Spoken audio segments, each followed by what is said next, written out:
Now we want to get into our interactive session. Tonight we are speaking with Dr. Habil Olaka. He is the Chief Executive of the Kenya Bankers Association, and we just want to discuss matters, the state of the banking industry. In 2019, or rather by the end of 2019, banking systems total assets stood at about 4.8 trillion Kenya shillings, and loans and advances amounted to 2.7 trillion Kenya shillings. What has been the impact of COVID-19 on these numbers, and how is it set to change the banking industry? Let's now have that conversation. Welcome on set. Thank you. What has been the impact of COVID-19 on the banking sector so far? Yeah, I think one of the critical things was the fact that it happened at a time when banks were in a fairly good state to be able to support the economy. If you look at, for instance, the capitalization of the banking sector, it was fairly well capitalized, well above the regulatory minimum requirements. If you look at the liquidity, banks were fairly well liquid, partly because you are coming from an era of interest capping, where banks were still holding quite a bit of liquidity because they were not able to on-lend that money. Now, as we are crossing into 2019 to 2020, they still had that liquidity available. And so with the onset of COVID and the expectation from the consumer public in terms of the support from the banks, they were quite well placed to be able to play that role. But having said that, you know, the impact of COVID-19 is such that the credit quality of the borrowers tends to deteriorate. Right. So we have seen that also be felt through the banking sector. We have seen the NPL ratio deteriorate from the beginning of the year when it was around 13.1, around about there.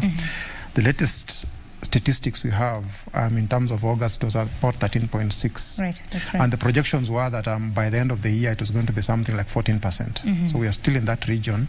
So there is that risk of the fact that the credit quality needs to be watched carefully to ensure that it doesn't deteriorate and become a systemic risk to the banking sector. Right. Of course, when COVID-19 came, it started as a health problem, and then it now metamorphed into an economic one. The economy definitely suffered because of that. And the banking sector was very crucial in ensuring that the economy stays, you know, strong, or just goes through this tough season. What changes have had to be made in the banking sector? Yeah, I think one is that there was a collaborative effort between a number of players. And for this, I'm talking about, for example, the government, which came in with the stimulus package. There was the central bank that came in with the, you know, with the monetary policy, you know, stance, and then the banks responded because the environment was enabling them to be able to play their role. So one of the changes that was first felt in the beginning was banks trying to push transactions onto the digital platforms. You see, physical cash was thought to be a possible agent that could transmit the virus. Yes. So most of the cash transactions were being pushed onto the digital platforms. So banks also responded by either eliminating or lowering the costs of transacting with the digital platform to push traffic away from the physical banking hall where you handle physical cash onto the digital platforms. Now that was one. Then the next one was the fact that central bank responded by lowering the central bank rate, which means that the cost of lending in the market was maintained within levels so that banks were then able to push that money out. And then the other one was what we call the cash reserve ratio. That's the portion of money that central bank holds on the deposits that banks have. So that was lowered down from 5.25 to 4.25. And that move by 1% actually created a liquidity available to the banks in the range of about 35 billion shillings. So that liquidity was available now to the banks to on-lend. Mark, you had said earlier that banks are already sitting comfortable with some good liquidity brought in from 2019. So they were put in a very good position to be able to on-lend. Now, if you look at the impact that this has had, for instance, banks were then encouraged to sit down with their customers and restructure the loans in the sense that you can adjust the repayment profile of the loans. Now, if you look at August, the total portfolio that has been restructured is about 1.12 trillion shillings. that's about 38% of the total loan portfolio that has been restructured, which means that banks have been able to accommodate their borrowers to adjust the repayment profile in a way that fits their circumstances. All right. Then of the money that was released by lowering of the cash reserve ratio, the 35 billion I mentioned about, almost 90% of it has already been lent out to the customers in terms of fresh liquidity that has been lent out there. All right. So I think banks have really stepped in to play their due role. Of course, with the support from the various other agencies, the central bank and the National Treasury, in terms of facilitating the environment to allow the banks to be able to extend this support. Right. The other thing that we haven't mentioned is the fact that central bank also relaxed the conditions to enable the banks to be able to lend. So like, for example, in terms of classification of the assets, there was a bit of relaxation to allow the banks to accommodate the borrowers without having to reclassify the loan, and then you have to make provisions, which then becomes expensive for the bank. All right. Yeah. Now let's delve into that bit of just moving most of the transactions to the digital platform. Do you think that Kenyan banks were ready for this change, even at the time when it came? Was it a struggle, or they were just ready with the systems already? I think we see a difference. There were some banks that were pretty agile. They are pretty fast in terms of adjusting to the new environment, so they were quick to move quickly and get on. It's such that the customer demands were almost changing. Right. With the containment measures, and where the customer is not able to come to the banking hall, you then have got to access the customer. And the alternatives you have is, what platforms do you have to be able to access the customer? So those who did not have the platforms ready were finding themselves becoming uncompetitive. So they had to quickly get the act together to push the, to avail the digital platforms. There's a risk there. Right. In the sense that you see with cybersecurity, when you don't have a proper security system, chances are that then the criminals will take advantage of the vulnerability of the system to be able to hit at you.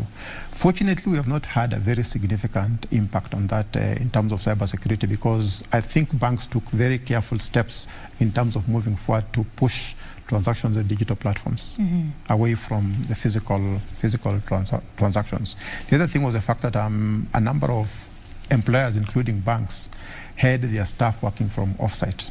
So you then have a case whereby bank staff are working from home, and therefore being able to service their customers from home on systems that have not quite properly been tested and retested and rechecked to ensure that you're able to work in that environment. But because things were moving so fast, customers were effectively staff were not able to come to the office, you had to quickly do something to be able to meet the demands of the customer. Right. And so you almost like have got to keep the thing rolling and adjusting as you go along. And that's what we saw. So the faster people who moved faster were the ones who were able to get the access of their services to the customers. And of course, some of these changes are going to be permanent beyond the pandemic, right? Yes, some of them, and that's the positive thing about, well, you can't say that the pandemic was a positive thing, but there are some positive aspects that will come out of this. There are some changes that not just banks, but a number of businesses have been forced to make in order to either access their customers or make it more convenient for the customers to access their services. And they might find that actually it's even cheaper to provide those services on those platforms that they have created. And that is unlikely to change, because what will happen is that you will not go back to the old system.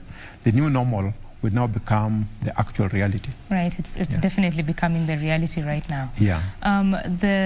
You mentioned the loans that you had to restructure. Of course, that is one way of supporting the economy. How about now the credit that you've forwarded to the borrowers? You mentioned that the quality has gone down. How is that panning out? Yeah.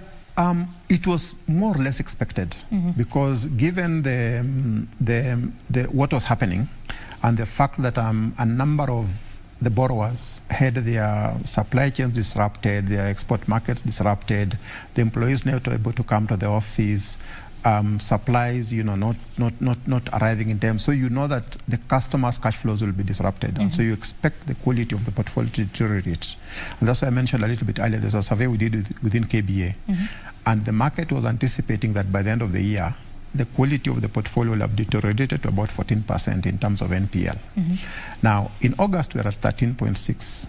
So chances are that we might actually hit that target of 13 or 14. But that is more or less within expectation. Now, what will be shocking is if it started going way above the 14. I think within the 14, that is manageable, and we know the reason why it's happening. And given that things are beginning to now open up, we then see customers being able to come back to their normal operating levels, and then they'll be able to catch up in terms of their unpaid outstandings, and therefore the quality of the portfolio start improving back to where we were before the COVID.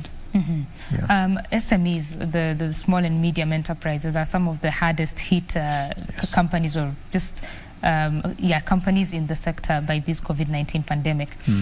Access to credit for these companies has been quite a difficult thing, from the past of the interest rate cap all the way to this moment in time. How are the banks supporting this sector?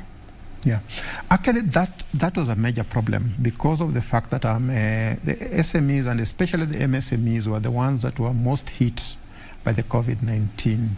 And also because of their credit profile, they are the ones who are most likely to have hardships in terms of accessing credit. So you're almost like hit by double jeopardy. You are most hit, and then on the other hand, you can't access credit. Now, banks were not very willing to go the route of taking on additional risk. So there was need in the market to create some way of sharing that risk with the banks. And that's why the government announced what we call the Credit Guarantee Scheme. Right. The National Treasury, CS, actually put it in the budget. There is an amount of 3 billion that was put in the budget, and then there's a cabinet paper which indicated that over the 2-year period there will be 10 billion. So first, 2020, 2021, there is already 5 billion that has been earmarked, and then the next year will be another 5 billion. So how the Credit Guarantee Scheme works is that it sort of like gives a cushion to the banks. The banks lend the money. In the event of default, then a proportion of what you have lent out is covered by the Credit Guarantee Scheme. So the more capitalized it is, the more ability it gives the banks to be able to lend more to that specific segment of the borrowers. Now, there is talk of that 10 billion being increased by other development financial institutions coming in with additional capital, therefore enhancing the capacity of the guarantee scheme to be able to support the banks to then lend to the MSMEs. Right. Well, this is Dr. Habil Olaka. He is the Chief Executive Officer of the Kenya Bankers Association, and this conversation on the state of the banking industry continues after this short break.